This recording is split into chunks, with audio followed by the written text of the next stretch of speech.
Hello नमस्कार, मैं doctor Rajneesh Kumar आप सभी का एक बार फिर से हार्दिक स्वागत करता हूं। हिंदी साहित्य का सरल इतिहास पर हम बातचीत कर रहे हैं।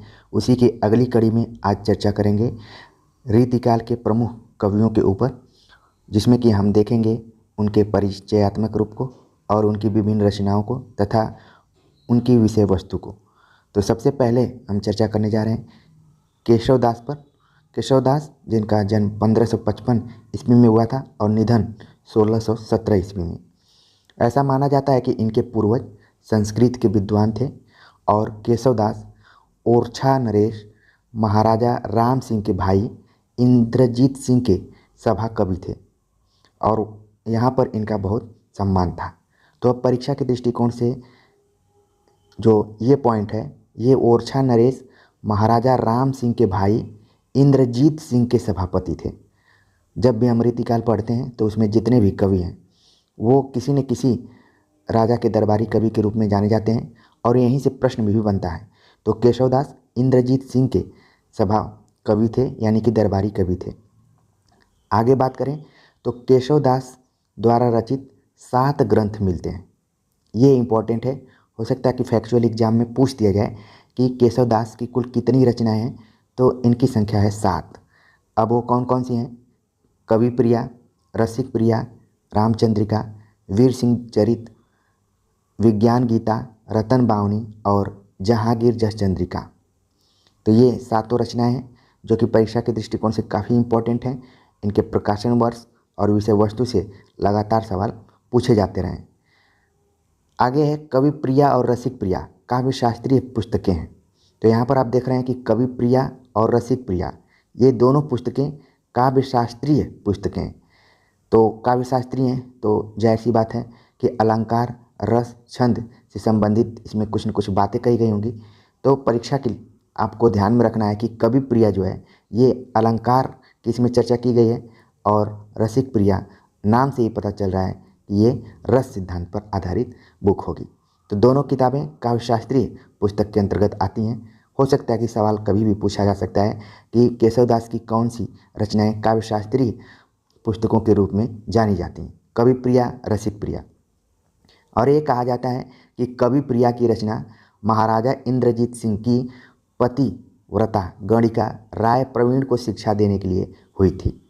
तो ये भी किंवदंती है कि जिसके दरबार में केशवदास रहा करते थे वहाँ पर एक गणिका थी जिसका नाम था राय प्रवीण। उसको शिक्षा देने के लिए कवि प्रिया केशवदास ने लिखा था। तो इस स्टोरी को भी आपको ध्यान में रखना है, जिससे कि आप परीक्षा में जाएं तो इसको सही कर लें। आगे बात करें तो केशवदास का समय के अनुसार राम भक्ति शाखा में कई बार नाम जुड़ जाता है। जिस तरीके से विद्यापति को आदिकाल या भक्ति काल का कवि माना जाए, वैसे ही केशवदास के सामने भी एक समस्या है कि वो भक्ति काल के कवि हैं कि रीतिकाल के। संक्रमण के दौर में ये इनका समय रहा है। तो राम भक्ति शाखा की जब बात की जाती है तो इसमें केशवदास का नाम भी लिया जाता है, ठीक है। लेकिन इनकी अन्य रचनाओं को ध्यान में रखते हुए इनको रीतिकाल में ही रखा गया है। अब राम भक्ति शाखा के अंतर्गत इनका क्यों उल्लेख किया जाता है? क्योंकि राम कथा का वर्णन उन्होंने रामचंद्रिका में किया है। इनकी फेमस रचना रामचंद्रिका। लेकिन छंदों की विविधता, अलंकारों की बहुलता और चमत्कार प्रियता के कारण उसे भक्ति साहित्य की कोटि में रखना उचित नहीं जान पड़ता है। ये यहाँ पर मेन पॉइंट है, जो कि रामचंद्रिका की भी विशेषता है और केशवदास की भी विशेषता है कि छंदों की विविधता, अलंकारों की बहुलता और चमत्कार प्रियता के कारण रामचंद्रिका को राम भक्ति शाखा के अंतर्गत नहीं माना जाता है, बल्कि उसको रीतिकाल के दर्जे में रखा गया है, ठीक है।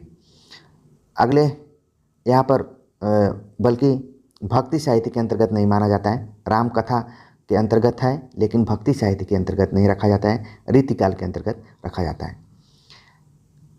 केशव का महत्व इस बात में है कि उन्होंने पहली बार संस्कृत साहित्य शास्त्र में निरूपित काव्यांगों पर हिंदी में विचार किया है।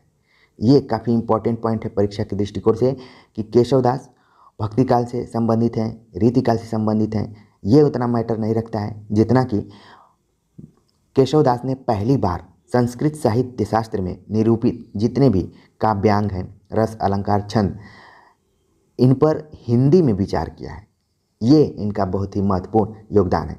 हालांकि इसके पूर्व कृपाराम, मोहनलाल मिश्र, कर्नेश आदि ने रस, श्रृंगार और अलंकार पर अलग अलग पुस्तकें लिखी थीं, पर एक साथ सभी काव्यांगों का परिचय नहीं दिया गया है। केशवदास के पहले भी कुछ कवियों ने काम करने की कोशिश की थी काव्य शास्त्रीय काव्यांगों पर, लेकिन हिंदी में सबसे पहले काम शुरू किया तो वो थे केशवदास। आगे बात करते हैं। केशव ने यही किया और इसीलिए वे हिंदी के प्रथम आचार्य माने जाते हैं। ये इम्पोर्टेंट पॉइंट है, हो सकता है कि परीक्षा में पूछ लिया जाए कि हिंदी के प्रथम आचार्य कौन माने जाते हैं, तो उसका सही जवाब होगा केशवदास। वे काव्य में अलंकार को अधिक महत्व देते थे। इनकी एक पंक्ति भी पूछी जाती है, भूषण बिनु बिराजई कविता बनितामित, यानी कि केशवदास अलंकारवादी कवि थे। और यहाँ पर लिखा भी गया है कि वे काव्य में अलंकार को अधिक महत्व देते थे। संभवतः इसीलिए उन्होंने आनंदवर्धनाचार्य, मम्मट आदि रसवादी आचार्यों का अनुसरण करके भामा आदि अलंकारवादी आचार्यों का अनुकरण किया है। तो यहाँ पर केशवदास किससे प्रभावित रहे? आनंदवर्धन, मम्मट और भामा। केशव ने जो काव्य विवेचन किया है उसमें मौलिकता नहीं है, वह संस्कृत के काव्यशास्त्र के आचार्यों का अनुकरण है। हालांकि केशवदास ने हिंदी में काव्य शास्त्र के काव्यांगों पर जरूर विचार किया है, लेकिन अगर मौलिकता की बात की जाए तो मौलिकता उसमें कम है, बल्कि वह संस्कृत के काव्य शास्त्र के आचार्यों का अनुकरण है। केशवदास की रचनाओं में काव्य की दृष्टि से सर्वाधिक विचारणीय रचना रामचंद्रिका है। यानी कि पूछा जाए कि केशवदास के यश का आधार क्या है, तो वो रामचंद्रिका है। इसकी रचना केशवदास ने वाल्मीकि के स्वप्न में कहने पर की थी। ये इंटरेस्टिंग आपको फैक्ट्स यहाँ पर दिख रहा है कि रामचंद्रिका केशवदास ने क्यों लिखी, क्योंकि उनके स्वप्न में वाल्मीकि आए और उन्होंने कहा कि तुम एक रामचंद्रिका लिखो। हालांकि और किंवदंतियाँ हैं कि इन्होंने रामचरितमानस के विरोध में एक रात में ही रामचंद्रिका लिखने की कोशिश की, जिसकी वजह से ये जो काव्य है थोड़ा सा कठिन भी हो गया है और संवाद योजना के लिए जाना जाता है। तो इस घटना को भी याद रखिए। और वाल्मीकि के स्वप्न में कहने पर की थी। यह हनुमान नाटक और प्रसन्न राघव की शैली में रचित है। हो सकता है कि पूछ लिया जाए कि रामचंद्रिका पर किसका प्रभाव है? हनुमान नाटक और प्रसन्न राघव, ये दोनों संस्कृत की रचनाएं हैं, उनकी शैली से ये प्रभावित रहे हैं। पृथ्वीराज रासो के समान इसमें छंद जल्दी जल्दी परिवर्तित होते हैं। जब भी छंदों की बात की जाएगी तो पृथ्वीराज रासो और रामचंद्रिका दोनों का उल्लेख करना जरूरी है। और अगर छंदों में जल्दी जल्दी बदलाव अगर किन्हीं रचनाओं में है तो वो पृथ्वीराज रासो और रामचंद्रिका, इसीलिए इनको छंदों का अजायब घर भी कहा जाता है। रचना नाटकीय संवादों से परिपूर्ण है, यानी कि जो रामचंद्रिका है वो नाटकीय संवादों से भरी पड़ी है। एक ही पंक्ति में पात्रों के बीच प्रश्नोत्तर करा देने की शैली में केशवदास निपुण है। जैसे भरत कैकेयी का यह प्रश्नोत्तर, जैसा कि मैंने बताया कि रामचंद्रिका संवाद शैली में लिखा गया है और एक ही पंक्ति में पात्रों के बीच प्रश्नोत्तर करा देने की शैली केशवदास में सबसे इनको विशेष बनाती है। और यहाँ पर संवाद है भरत कैकेयी की, क्या है? मातु कहाँ नृपताप गए सुरलोकहीं क्यों सुत शोक लिए। ये उदाहरण है। आप देख रहे हैं कि एक ही पंक्ति में कई संवाद दे दिए गए हैं। रामचंद्रिका के संवादों की विद्वानों के बीच में प्रशंसा भी की गई है। केशवदास दरबारों के वैभव वातावरण का वर्णन करने में सिद्धहस्त हैं, किंतु कथा प्रसंगों की समुचित योजना या मार्मिक प्रसंगों की पहचान में वे चूक जाते हैं। ठीक है, आगे बात करते हैं। वाग विदग्धता, अलंकारों, छंदों के ज्ञान के उपयोग की आतुरता और चमत्कार प्रियता उनकी सहृदयता को कुंठित कर देती है, लेकिन यह नहीं कहा जा सकता कि उन्हें कवि हृदय मिला ही नहीं था। ये बात आचार्य रामचंद्र शुक्ल की तरफ संकेत की जा रही है, क्योंकि उन्होंने अपने इतिहास ग्रंथ में लिखा है कि केशवदास को हृदय ही नहीं मिला था, वे हृदयहीन कवि थे। लेकिन यहाँ पर कहा जा रहा है कि सब कुछ था, लेकिन ऐसा नहीं कहा जा सकता है कि उन्हें कवि हृदय मिला ही नहीं था। यहाँ पर विश्वनाथ त्रिपाठी एक तरीके से आचार्य रामचंद्र शुक्ल के तर्क को खारिज करते हैं। आगे बात करें तो लक्षणों के उदाहरणों में के रूप में प्रस्तुत उनकी अनेक रचनाएं सहृदयों को प्रभावित करने में समर्थ हैं। अगर लक्षण ग्रंथ की बात करें तो अनेक ऐसी उनकी रचनाएं जिनमें सहृदयता दिखाई पड़ती है। हालांकि केशवदास हिंदी के प्रथम आचार्य हैं, किंतु रीति ग्रंथों की विरल परंपरा चिंतामणि से चली है। अब इसमें एक नए आचार्य को और शामिल किया जा रहा है, चिंतामणि। केशवदास ने जरूर सबसे पहले काव्यांगों पर विचार करना शुरू किया था, हिंदी के प्रथम आचार्य हैं, लेकिन रीति ग्रंथों की अगर बात की जाए तो इसकी शुरुआत चिंतामणि से होती है और इसी को लेकर विवाद है। कई विद्वान मानते हैं कि रीति परंपरा की शुरुआत केशवदास से हुई, कई विद्वान मानते हैं कि चिंतामणि, और इससे प्रश्न हर हाल में पूछा ही जाता है परीक्षाओं में। तो आपको क्लियर कट के रखना है, चिंतामणि से आचार्य रामचंद्र शुक्ल ने माना है और केशवदास से नगेंद्र इत्यादि विद्वानों ने माना है। तो इन दोनों पॉइंट्स को भी ध्यान में रखिए। रीति काव्य की परंपरा के प्रवर्तक केशव हैं या चिंतामणि, इसे लेकर विवाद होता है, जैसा कि मैंने बताया अभी।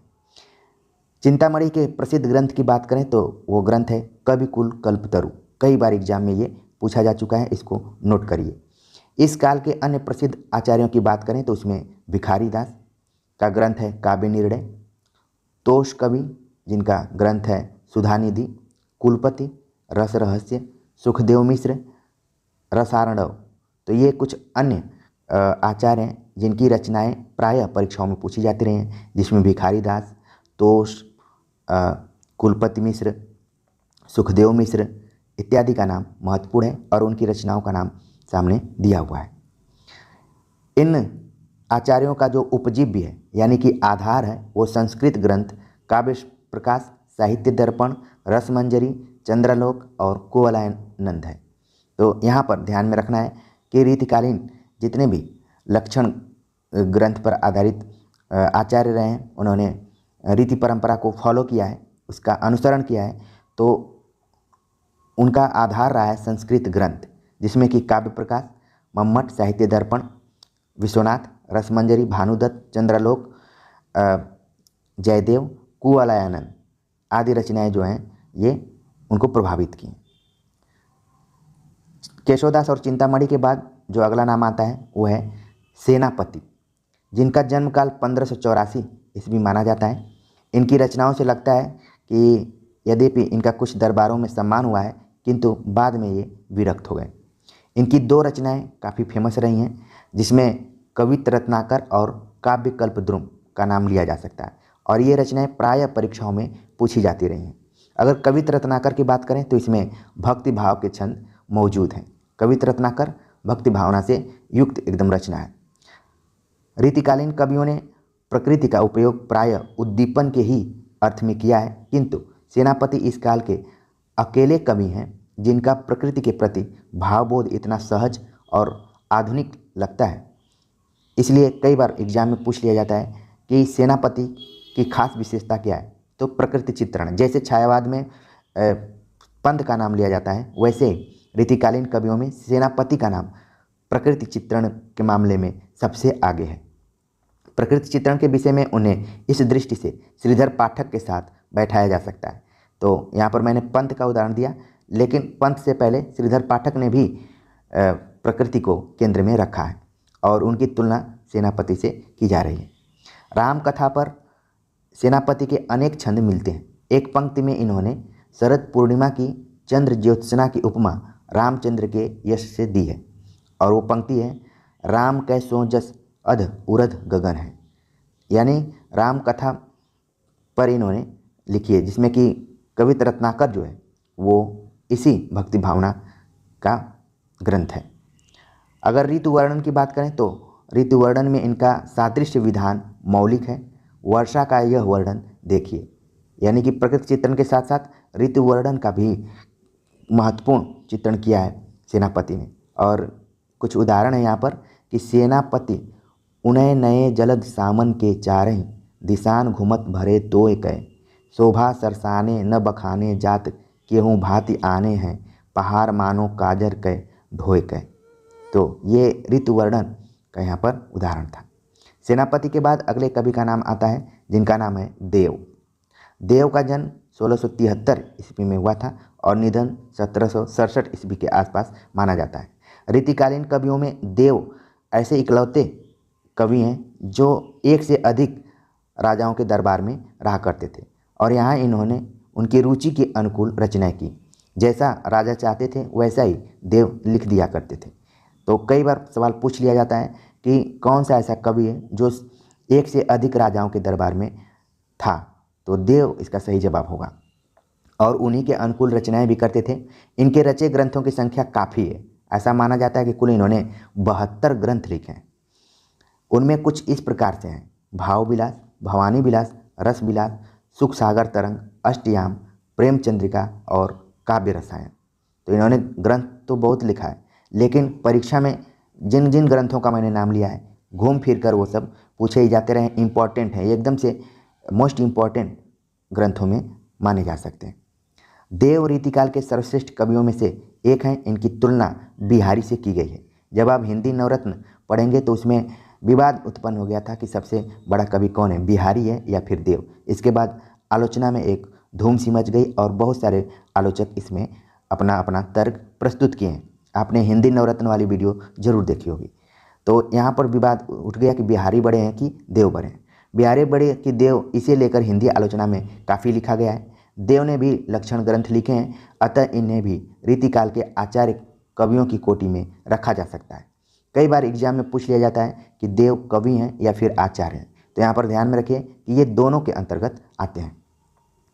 लेकिन यहाँ पर विश्वनाथ त्रिपाठी का अलग मत है। वो लिखते हैं कि देव मूलतः आचार्य नहीं है, वे कवि ही थे। तो ये भी एक विवाद का विषय है। ठीक है, देव में मौलिक रचनाकार की प्रतिभा और सहृदयता प्रचुर मात्रा में थी। लोकप्रियता की दृष्टि से वे बिहारी से बहुत पीछे नहीं थे। जो तुलना की जाती है कि देव बड़े थे कि बिहारी बड़े थे, कुछ विद्वान बिहारी को आगे माने, कुछ विद्वान देव को आगे माने। हालांकि दोनों में तुलना अगर की जाए तो इनकी खास विशेषता है, दोनों की अपनी अपनी अलग अलग विशेषता है। देव की काव्य भूमि बिहारी से कहीं अधिक व्यापक है। उन्होंने प्रकृति को, क्रियाकलाप को देखकर अनेक उत्तम रूपक बांधे हैं। जैसे इस कविता में देखा जाए तो जो आपके परीक्षा के दृष्टिकोण से इम्पोर्टेंट भी है, हो सकता है कि पंक्ति के रूप में पूछ लिया जाए। डार दुर्म पालना बिछौना नौ पल्लवन पल्लव के सुमन, झिंगूला सोहे तन छवि भारी दे, पवन झुलावे केकी कीर बहरावे देव, कोकिल हलावे हुलसावे कर तारी है, पूरित पराग सो उतारो करे राई लोन, कंज कली नायिका लतानी सिर सारी है।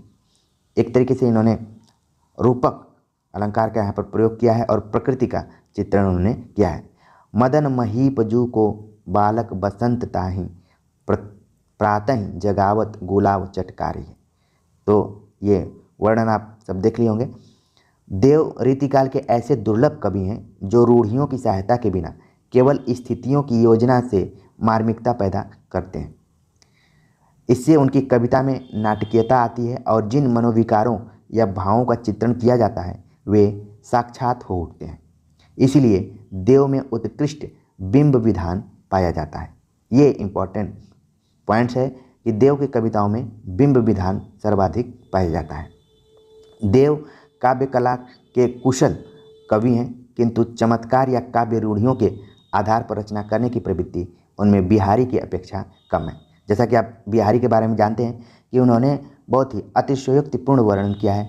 उनके वर्णन को कई बार ऊहात्मकता से भी जोड़ दिया जाता है, लेकिन यहाँ पर बताया जा रहा है कि देव में इसकी थोड़ी सी कमी है। इसीलिए उनमें चमत्कार करने की अपेक्षा रमाने की प्रवृत्ति अधिक है। तो यहाँ पर क्रमशः बिहारी और देव दोनों की तुलना की गई है। क्योंकि इस वीडियो लेक्चर में हम रीतिबद्ध कवियों पर चर्चा कर रहे हैं, तो बिहारी को हमने अभी रोक कर रखा हुआ है, बाद में इन पर बातचीत की जाएगी। लेकिन यथा प्रसंग के अनुसार यहाँ पर तुलना भी कर ली गई है। अगले कवि हैं जिनका नाम है भूषण। भूषण ने शिवाजी की तो प्रशंसा की है, छत्रसाल की भी की है। भूषण के साथ सबसे बड़ी समस्या ये है कि वो शिवाजी को भी मानते थे और छत्रसाल को भी मानते थे। ये रीतिकाल के दो प्रसिद्ध कवियों चिंतामणि और मतिराम के सगे भाई थे। जैसा कि बताया जाता है कि 4 भाई थे सहोदर, जो कि रीतिकाल में अपनी अपनी रचनाएं कर रहे थे। परीक्षा के दृष्टिकोण से आपको ये ध्यान में रखना है कि जो भूषण है इनका जन्म 1613 ईस्वी और निधन 1715 ईस्वी के आसपास माना जाता है। और ये 2 राजाओं के दरबार में थे, शिवाजी और छत्रसाल, दोनों की इन्होंने प्रशंसा की है। और आगे देखते हैं, एक नए राजा का भी इसमें उल्लेख किया जा रहा है कि चित्रकूट के सोलंकी राजा रुद्र ने इन्हें कवि भूषण कहा था। जो भूषण नाम हम जानते हैं, हालांकि इनका वास्तविक नाम पातीराम, घनश्याम, ये सब कई जगह उल्लेख मिलता है, लेकिन भूषण के नाम से ये फेमस हो गए और ये नाम दिया था चित्रकूट के सोलंकी राजा रुद्र ने। फिर ये इसी नाम से प्रसिद्ध हो गए। जैसा कि मैंने बताया कि वास्तविक नाम इनका अलग है, परीक्षा में कई बार पूछा जा चुका है, और भूषण के नाम से फेमस हो गए। सोलंकी राजा इनको भूषण की उपाधि दी थी। ये वीर रस के कवि माने जाते हैं। खासतौर से जब रीतिकाल की बात की जाती है तो जितने भी कवि हैं वो सब श्रृंगार रस की कविताएं लिखा करते थे, नायक नायिका भेद पर ज़्यादा जोर दिया करते थे। लेकिन भूषण ने अपना अलग मार्ग अपनाया और उन्होंने वीर रस से संबंधित कविताओं को लिखा। इन्होंने रीतिकाल की परंपरा में एक अलंकार ग्रंथ शिवराज भूषण भी लिखा है। ये काफ़ी इम्पोर्टेंट रचना कई बार एग्जाम में पूछी जा चुकी है और इसके विषय वस्तु से संबंधित भी सवाल आता रहा है। शिवराज भूषण में किसका उल्लेख है, तो ये अलंकार ग्रंथ है। ये आप इम्पोर्टेंट करके ध्यान में रखिए। शिवराज भूषण के अलावा इनके ग्रंथ जो मिलते हैं उसमें है शिवा बावनी, छत्रसाल, दशक। तो आप देख रहे हैं कि शिवा बावनी जो कि शिवाजी के ऊपर है और छत्रसाल दशक छत्रसाल के ऊपर है, क्योंकि दोनों से प्रभावित थे। रीतिकालीन कविता का प्रधान स्वर श्रृंगार का है, आप लोग जानते हैं, लेकिन भूषण का स्वर वीरता का है। इसीलिए ये रीतिकाल के विशिष्ट कवि हैं। लेकिन भूषण के महत्व पर विचार करते समय कुछ और बातों की ओर भी ध्यान जाता है। रीतिकाल में कुछ अन्य कवियों ने भी वीरता प्रधान कविताएं लिखी हैं, लेकिन जितनी प्रसिद्धि भूषण को मिली उतनी उन लोगों को नहीं मिल पाई। इसका प्रमुख कारण है कि काव्योत्कर्ष की दृष्टि से वे इस क्षेत्र में भूषण जैसे कवि नहीं हैं। भूषण ने अपनी काव्य पंक्तियों में अनेक ऐतिहासिक तथ्यों का उल्लेख किया है। उदाहरण के लिए अफजल खां का शिवाजी द्वारा मारा जाना, दारा का औरंगजेब द्वारा हत्या, सूरत पर शिवाजी का अधिकार, खजुआ का युद्ध, शिवाजी का औरंगजेब के दरबार में जाना इत्यादि। यही है जो कि इनको अन्य कवियों से अलग करता है। ऐसा माना जाता है कि भूषण ओज के कवि हैं। कई बार ये प्रश्न पूछा जा चुका है, क्योंकि वीरता प्रधान कविताएं लिखते थे तो उसमें स्वाभाविक है कि ओज का गुण रहेगा। उनकी कविता में टंकार के साथ साथ झंकार भी सुनाई पड़ती है। वे कभी कभी व्यंग भी करते हैं। दारा की न दौर यह रार नहीं खजुबे की। उनके यहाँ जो थोड़ी बहुत भाषागत अव्यवस्था मिलती है उसका कारण उत्साह और अतिरेक हो सकता है। ठीक है, तो कहीं कहीं व्यंग दिखाई पड़ता है और कहीं कहीं इनकी भाषा जो है आउट ऑफ कंट्रोल हो जाती है, उसमें अतिरेकता देखने को मिल जाती है। भूषण काव्य रीति में वीरता को ढालने वाले कवि हैं। उनके काव्य में श्लेष आदि का पूरा उपयोग मिलता है, यानी कि श्लेष अलंकार का इन्होंने खूब उपयोग किया है। भूषण ने अपनी कविताओं में मुस्लिम शासक औरंगजेब द्वारा हिंदुओं के धर्म परिवर्तन पर क्षोभ प्रकट किया है। ये ऐतिहासिक पॉइंट ध्यान में रखें। शिवाजी की प्रशंसा करते हुए उन्होंने लिखा है, शिवा जो न होत तो सुनत होत सबकी। शिवाजी से काफ़ी प्रभावित थे और उनके बारे में इन्होंने लिखा और एक रचना भी लिखी, शिवा बावनी। उनकी भाषा में, यानी कि भूषण की भाषा में अरबी फारसी के शब्द खुलकर प्रयुक्त हुए हैं। उनका एक प्रसिद्ध कवित्त इस प्रकार है, जो कि कई बार परीक्षाओं में पूछा जा चुका है, कि इंद्र जिमि जंभ पर, बाडव सुअंभ पर, रावण दंभ पर रघुकुल राज है, पौन बारीवाह पर, शंभु रतिनाह पर, ज्यों सहस्त्र बाहु पर, राम द्विजराज हैं, दावा द्रुम दंड पर, चिता मृग झुंड पर, भूषण वितुंड पर जैसे मृगराज हैं, तेज तम अंश पर, कान्ह जिम कंस पर, त्यों मलेच्छ वैर वैस पर, शेर शिवराज हैं। तो ये आप देख रहे हैं कि कवित्त के अंतर्गत आता है और ये पंक्ति कई बार एग्जाम में पूछी जा चुकी है, तो इसको ध्यान में रखिए। भूषण के बाद अगर बात करें तो इनके भाई मतीराम का नाम यहाँ पर आ रहा है। मतीराम, जिनका कि जन्म 1603 ईस्वी में और निधन 1601 ईस्वी में हुआ था। इस हिसाब से मतीराम भूषण से बड़े प्रतीत होते हैं। मतीराम रीतिकाल के प्रसिद्ध आचार्य कवि हैं। अनुमानतः इन्हें भी अपने भाई भूषण के समान लंबी उम्र प्राप्त हुई थी, क्योंकि आप भूषण देख रहे हैं कि 102 साल तक जीवित थे। यहाँ पर चिंतामणि भी उनसे कहीं पीछे नहीं दिख रहे हैं। इन्होंने हालांकि अपना शतक नहीं पूरा किया था और पहले ही मर गए। 98 साल तक जीवित थे। अगर इनके ग्रंथों की बात करें तो इनके ग्रंथों के नाम हैं छंदसार, रसराज, साहित्यसार, लक्षण श्रृंगार और ललित ललाम, जो कि परीक्षाओं में प्रायः पूछे जाते हैं। रसराज और ललित ललाम इनके यश के आधार ग्रंथ हैं। और यहाँ पर जो ललित ललाम है वो क्या है? अलंकार ग्रंथ से इसमें इसकी विषय वस्तु है अलंकार ग्रंथ, जबकि रसराज नाम से ही पता चल रहा है कि उसमें रस का उल्लेख किया गया होगा। तो आप इस पूरे वीडियो लेक्चर में देखिए, शिवराज भूषण अलंकार ग्रंथ है, ललित ललाम भी अलंकार ग्रंथ है। मतिराम रीतिकाल में भाषा को प्रवाहमयता और भाषा को सहजता के प्रतिमान है।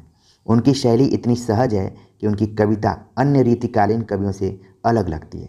वे रीतिकाल में व्याप्त चमत्कारिता से लगभग अछूते रचनाकार हैं। उनकी भाव योजना बिल्कुल सीधी होती है। वे बात को घुमाकर कहने में विश्वास नहीं रखते हैं, जैसा कि बिहारी इत्यादि में आप देखेंगे तो काफ़ी घुमाकर वो बात करते हैं। वे काव्य रूढ़ियों का कम से कम प्रयोग करते हैं। लक्षण ग्रंथों के रचयिता होने के बावजूद उनके काव्य में अलंकृत परियोजना बहुत कम मिलती है।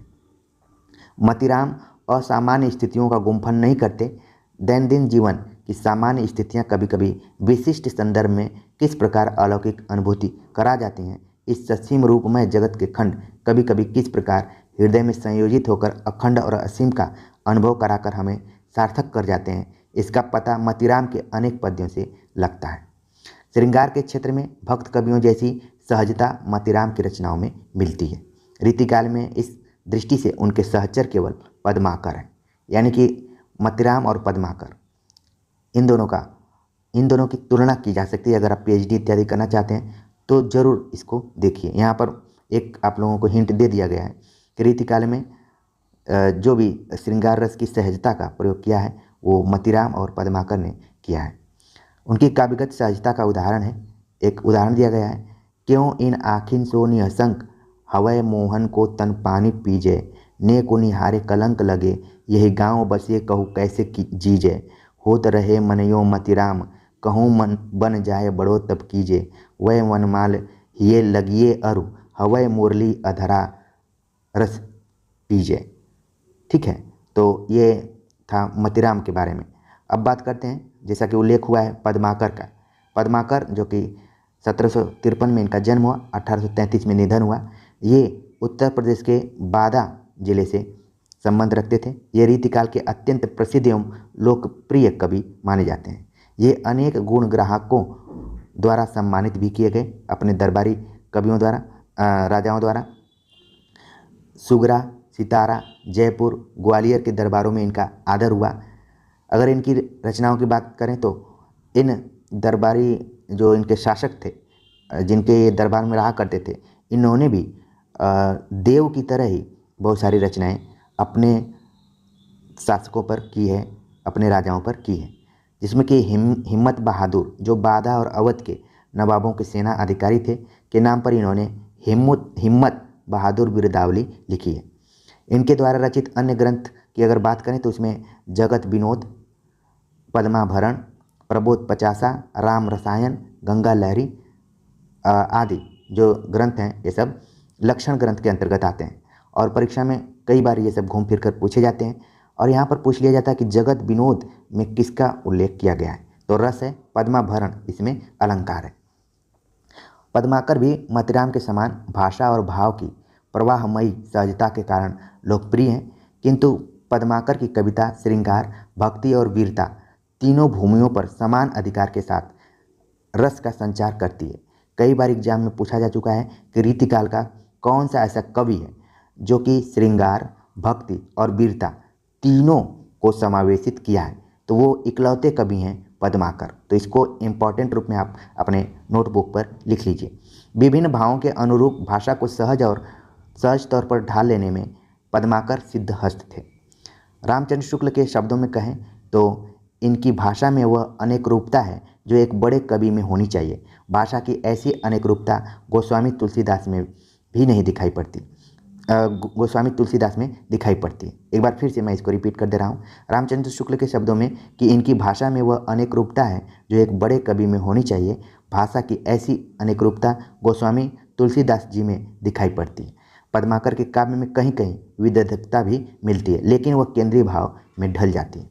पद्माकर में बिहारी की तरह समुचित वाह्य चेष्टाओं की योजना द्वारा आंतरिक भाव को व्यंजित करने की प्रतिभा थी, किंतु इनमें चमत्कार प्रियता नहीं या नहीं के बराबर है। तो रामचंद्र शुक्ल का कोटेशन पद्माकर के बारे में था और इसको आप परीक्षा के दृष्टिकोण से एकदम से ध्यान में रखिए। आगे बात करें तो पद्माकर की वीर रस की कविताओं में भूषण की तरह विरोचित ओज तो है, किंतु भाषा व्यवस्थित बनी रहती है। जैसा कि भूषण के बारे में जिक्र करते हुए हमने बताया कि इसमें कई बार अतिरेक भी आ जाता है। पद्माकर की गंगा लहरी में एक शांत कामी चित्त की कातरता और गंगा के महात्म्य पर अटूट श्रद्धा दिखाई पड़ती है। इनकी एक रचना है गंगा लहरी, जिसकी खास विशेषता बताई गई। पद्माकर के काव्य में बुंदेलखंड की प्रकृति का सजीव चित्रण किया गया है। बादा जो है वो बुंदेलखंड इलाके में पड़ता है। इनकी काव्य भाषा में अनुप्रासों की छटा देखते बनती है, यानी कि अनुप्रास अलंकार के लिए पद्माकर फेमस रहे हैं। बिहारी और पद्माकर को रीतिकाल के दो छोर कहा जा सकता है। ये विश्वनाथ त्रिपाठी का कोटेशन है, परीक्षा के दृष्टिकोण से काफ़ी इंपॉर्टेंट, कि बिहारी और पद्माकर को रीतिकाल के दो छोर कहा जा सकता है। किसका कथन है? विश्वनाथ त्रिपाठी। बिहारी रीतिकाल के प्रारंभिक श्रेष्ठ कवि हैं तो पद्माकर अंतिम कवि हैं। यहाँ पर ध्यान में रखिए, कई बार एग्जाम में पूछ लिया जाता है कि रीतिकाल के अंतिम कवि के रूप में किसे माना जाता है, तो उसका सही जवाब है पद्माकर। हालांकि बिहारी और पद्माकर के समय में देखें तो लगभग 200 साल का अंतर है। पद्माकर की काव्य की विशेषता भावों को व्यंजित करने में समर्थ, सजीव चित्र खींच देने में है।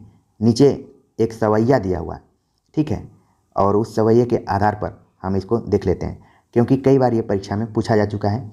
तो ध्यान में रखिए कि ये सवैया है और लाइन क्या है? फागु की भीड़ अभीरन में गई गोविदय ले गई भीतर गोरी, भाई करी मन की पद्माकर ऊपर नाई अबीर की झोरी, छीन पितंबर कंबर तेसु विदा दई मीड़ कपोलन रोरी, नैन नचाए कहीं मुस्काए लला फिर आयो होलन खेलन होरी। तो यहाँ पर आप देख रहे हैं कि ये जो पंक्ति है, नीचे की पंक्ति है, कई बार एग्जाम में पूछी जा चुकी है और उसके सही जवाब पद्माकर की है, ठीक है। और पद्माकर ने तीज त्योहार, होली इत्यादि पर खूब कविताएं लिखी हैं, जो कि परीक्षा के दृष्टिकोण से काफ़ी इंपॉर्टेंट है। पद्माकर के बाद हम बात करते हैं गंग कवि के बारे में। गंग कवि अकबर के दरबारी कवि थे, यही इंपॉर्टेंट आपको फैक्ट्स है, कई बार एग्जाम में पूछा जा चुका है। और इनका समय ऐसा माना जाता है कि 16वीं सदी के आसपास में था। ये रहीम के मित्र थे। गंग कवि रहीम के मित्र थे, लेकिन बहुत ही स्वाभिमानी थे। गंग का व्यक्तित्व भारतीय साहित्य में अनुपम है। इन्हें किसी सामंत ने हाथी से कुचलाकर मरवा डाला था। ये एक फैक्ट्स यहाँ पर है, कई बार एग्जाम में स्टोरी के रूप में पूछ लिया जाता है। अगर ग्रंथों की बात करें तो इनका कोई ग्रंथ नहीं मिलता है, लेकिन समकालीन और परवर्ती कवियों ने इनका नाम अत्यंत सम्मान से लिया है और कहा जाता है कि तुलसी गंग दुओ भय कवियन के सरदार, ठीक है। ये पंक्ति कई बार परीक्षाओं में पूछी भी जा चुकी है कि किसके बारे में कही गई है और किसकी ये पंक्ति है। तुलसी गंग दो भय कवियन के सरदार। इसी से कवि समाज में इनके स्थान का अनुमान लगाया जाता है। इनकी जो कविताएं मिलती हैं वे मुख्य रूप से श्रृंगार की ही कविताएं हैं। दरबार में थे इसलिए उनके काव्य में विदग्धता भी है। कुल मिलाकर अपनी रचना पद्धति से रीतिकाल के कवि ये ठहरते हैं, गंग कवि, ठीक है। तो इस तरीके से हमने आज के वीडियो लेक्चर में रीतिबद्ध धारा से संबंधित कवियों के बारे में विस्तार से बातचीत किया, केशव से लेकर गंग कवि तक, और विभिन्न रचनाओं पर प्रकाश डाला और जो विषय वस्तु थी उस पर बातचीत किया और परीक्षा के दृष्टिकोण से महत्वपूर्ण पॉइंट्स थे उसको हाईलाइट किया। उम्मीद है कि आप सभी को ये वीडियो लेक्चर पसंद आया होगा। कमेंट्स कर जरूर बताइए। तो मिलते हैं एक नए टॉपिक के साथ, तब तक के लिए नमस्कार।